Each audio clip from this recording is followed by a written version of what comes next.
হযরত বিলালের ইতিহাস আমরা জানি, হযরত সুমাইয়ার শাহাদাতের কথা আমরা জানি, আর অনেক অজানা অনেক কাহিনী আছে। নবী করিম সাল্লাল্লাহু আলাইহি ওয়াসাল্লাম একদিন সাহাবায়ে কেরামকে ডেকে বললেন, হে আমার সাহাবারা, তোমাদের মধ্যে যারা সামর্থ্যবান, যারা নিজেকে উপযুক্ত মনে করো, সাহস আছে এবং সুযোগ আছে, তোমরা এই আরব থেকে বের হয়ে লোহিত সাগরটা কোনো মতে পার হয়ে তোমরা আবিসিনিয়া নামক দেশে হিজরত করে চলে যাও। আফ্রিকা ভূখণ্ডের একটা দেশের নাম আবিসিনিয়া, বর্তমানে এই দেশের নাম ইথিওপিয়া, তখন ছিল আবিসিনিয়া, গোটা অঞ্চলের নাম ছিল হাবশা। বলেন সুবহানাল্লাহ। সেই হাবশায় চলে যাও, আবিসিনিয়ায় চলে যাও।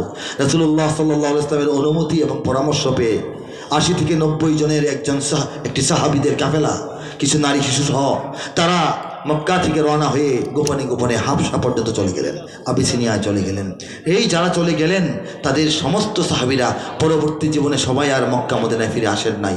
অনেকেই আছেন যাদেরকে পরে আর মদিনায় হিজরতের সময় পাওয়া যায় না, মসজিদে কুবায় পাওয়া যায় না, মসজিদে নববীতে পাওয়া যায় না, সুলহে হুদাইবিয়ায় পাওয়া যায় না, বদর যুদ্ধে, উহুদ যুদ্ধে পাওয়া যায় না, মক্কা বিজয়ে পাওয়া যায় না।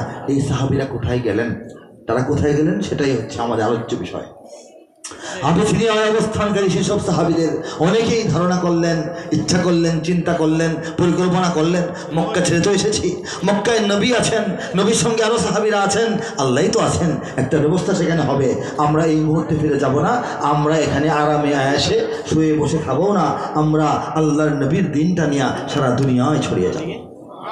এই চিন্তা যারা করলেন তাদের মধ্যে হযরত সাদ ইবনে আবি ওয়াক্কাস রাদিয়াল্লাহু তাআলা আনহুর আব্বা, তার পিতা হযরত আবু ওয়াক্কাস রাদিয়াল্লাহু তাআলা আনহুর নেতৃত্বে 4 থেকে 8 জন সাহাবীর একটি ছোট্ট ডেলিগেট, একটা ছোট্ট টিম, একটা দল, তারা প্রস্তুতি গ্রহণ করলেন।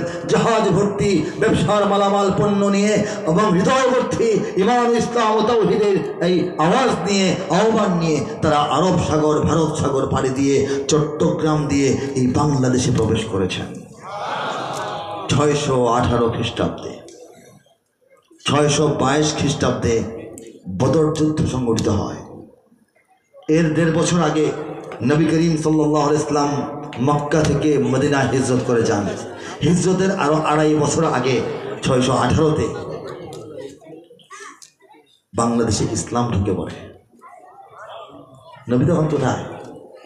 নবীজি তখন কোথায়? মক্কায়। বলেন সুবহানাল্লাহ। নবীজি তখনও আসমানের নিচে, জমিনের উপরে জিন্দা মানুষের ভিড়ে। মদিনায় তখনও যান নাই। মদিনাওয়ালারা আসা যাওয়া করতেছে, ইয়া রাসূলুল্লাহ চলে আসেন আমাদের কাছে, আমরা অপেক্ষায় আছি। নবীজি বলতেছেন, হে আল্লাহর অনুমতি পেলে আমি যাব। ঠিক আছে, তোমরা যাও, প্রস্তুতি গ্রহণ করো, আমার সাহাবীদেরকে দিয়ে দিলাম, নিয়ে যাও, তারা শিক্ষকতা করবে, দিন শিখাবে, শরীয়তের পরিবেশ হবে, তারপর আমি আসব। এই আলাপ সালাপ বায়াতে আকাবায়ে উলা, আকাবায়ে সানি যখন চলতেছে, সেই সময়টার মধ্যে নবী মক্কায় আর ইসলাম বাংলায়। বলেন সুবহানাল্লাহ।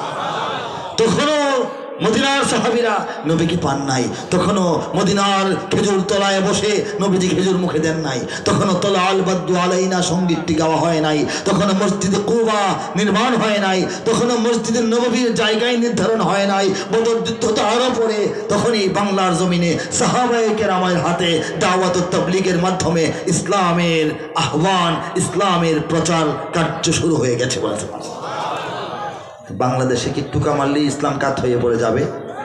ধাক্কা দিলেই সরে যাবে? ফু মারলেই উড়ে যাবে? এই ইসলাম বহুত মজবুত ইসলাম, অত্যন্ত সুগভীরে প্রথিত এই ইসলামের শিকড়। ঠিক কিনা বলেন? তাই না? কাজেই আমাদের ভয় এবং আতঙ্কের কিছু নাই।